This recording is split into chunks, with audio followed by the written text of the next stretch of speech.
Hey y'all. So this morning I was live streaming about my opinions on that artwork, the tableau that was at the Olympics yesterday or Friday that everybody was losing their minds over. And I got cut off. Costa Rica internet being what it is, it cut me off. So I'm just going to do a quick little video and hit the rest of the points that I wanted to hit about.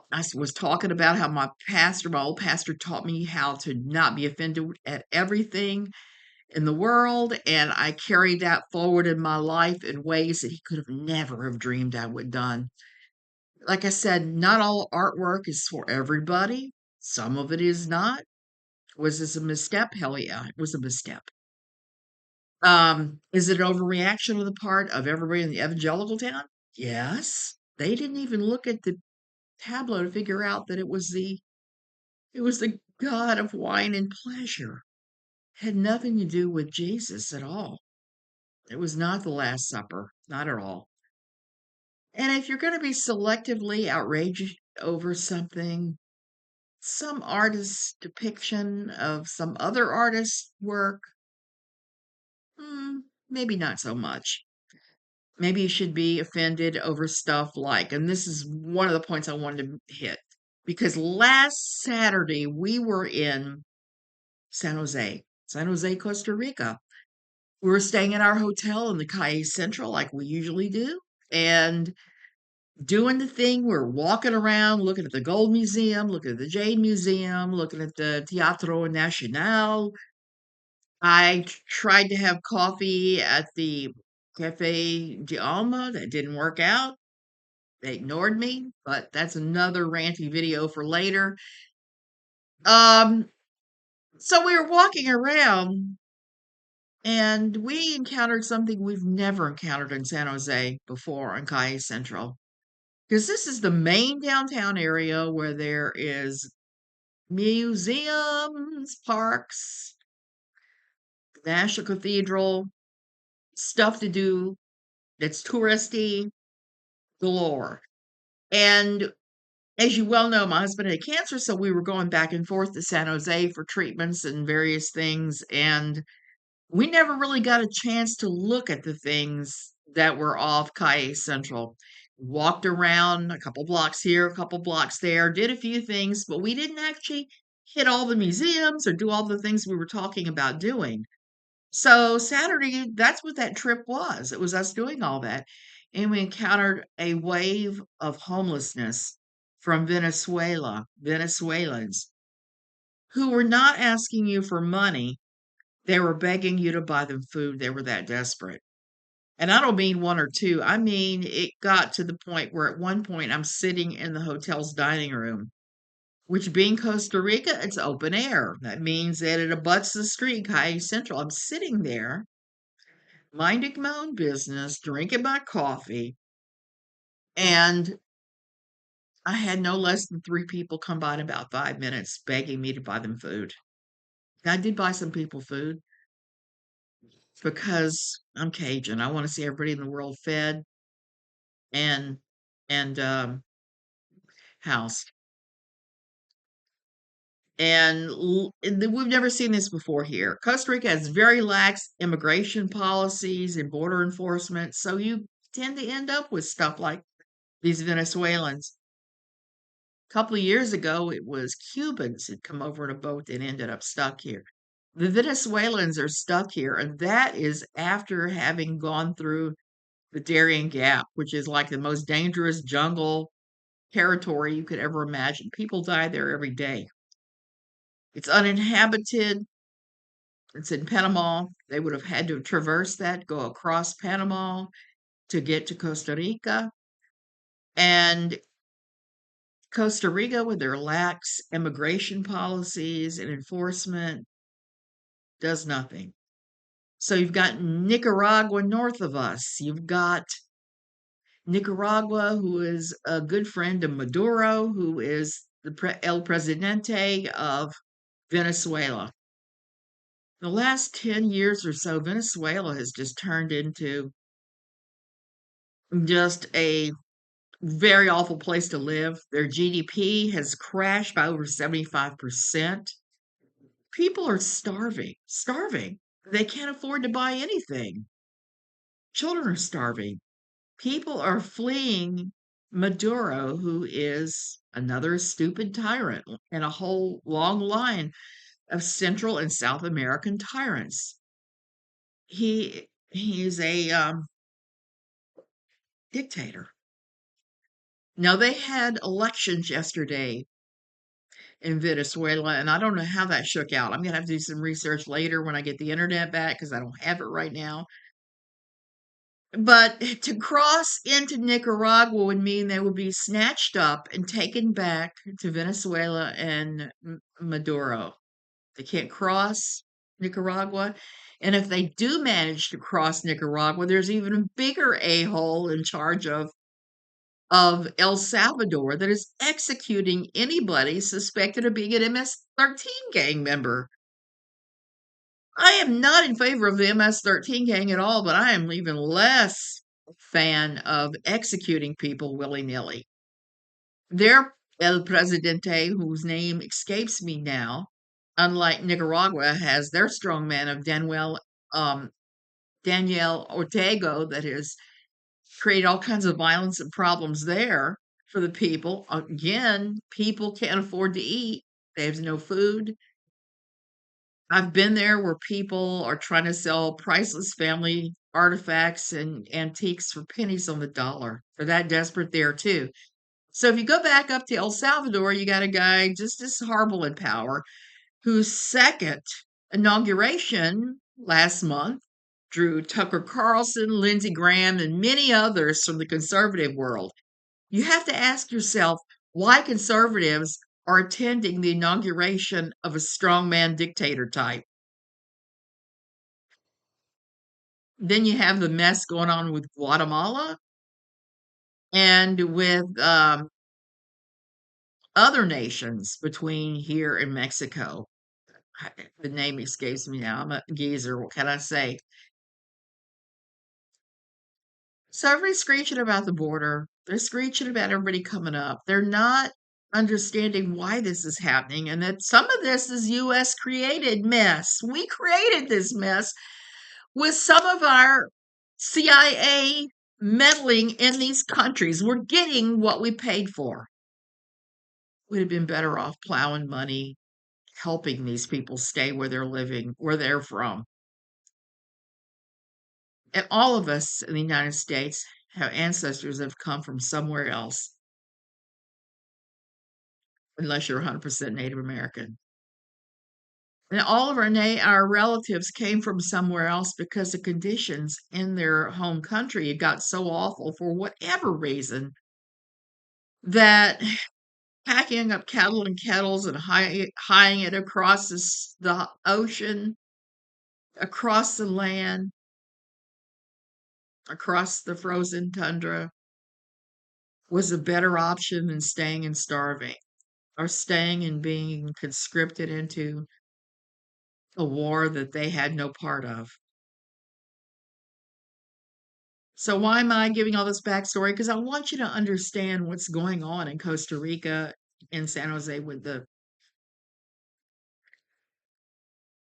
So what has been the response of the Christian community to this? The evangelical Christian community that loves to pat themselves on the back for being the bestest Christians ever, who are right now, even as we speak, spilling scads of cyber ink, being outraged over the feast of Di Bacchus. I'm just going to say it. I can't pronounce the guy's name. I'm not even going to. Something that doesn't even have anything to do with Jesus or the Last Supper, but they're going to spill oceans of cyber ink over this. And they're not going to look around the world or even in their own backyards and say, how can we make this better? How can we help this situation? And that to me is way worse of a sin than any possible mocking of any painting, of any historical event, biblical or not, man's inhumanity to man. I've learned that when I go to San Jose from now on and stay at that hotel, I have to do so in such a way that I can hand out food. I could hand out gift cards. I could hand out bags with just basic toiletry supplies because these people have nothing. I saw whole families on the street. I've never seen that before in my years here in Costa Rica. Never. This was an eye-opening thing, and it just breaks my heart because I know they're all trying to get to America. Well, not America, USA, because we're all America. I hate to say it. Canada, the United States, Mexico, down south, all the way to the Tierra del Fuego. We're all Americans. We're all brothers and sisters. And if your Christianity was a decent kind, you'd be worried about your brother. You'd be worried about your neighbor, trying to come up with ways to help them. I like to say Costa Rica is a second world nation struggling to become a first world nation that has third world nation ways occasionally. There's not even a decent safe social safety net here for the citizens of Costa Rica, much less for people who are squatting here illegally. There's just nothing. There's not money, there's not organization for that sort of thing. So it's going to have to fall on international charities to do something about this, to game this. And I think it starts with providing basic daily requirements for people. What that looks like, I don't know. But until people start doing that for those people in their own city, even, I'm not interested in hearing anything you have to say about your version of Jesus because your version of Jesus is weak, pallid, paltry, petty, and has not a damn thing to do with the Jesus of the red letters. Nothing at all. Nothing, nothing. So spare me your outrageous sermons until you're ready to help your fellow man. I'm just one person. I do what I can here. One of the best ways that I try to help out, especially Nicaraguans who are caught here, because here in Guanacaste, we don't have Venezuelans squatting on the streets. We have Nicaraguans who are struggling, who ran away from Daniel Ortega's policies to here because of everything that was going down there. And the lack of food, the lack of money, the lack of everything. So what I try to do is I employ a lot of those people here. It's within my grasp. I'm a gringo with enough steady income and investments to employ people for about $10 an hour. The average here, the average wage is about $4 an hour. And that's for Costa Ricans, especially as Nicaraguans. I know so many people that hire Nicaraguans for pennies on the dollar under the table. I refuse to do that. Therefore, I have always gotten, in fact, I count some of these Nicaraguans as friends now. And that's me in my own tiny little circle trying to have an influence.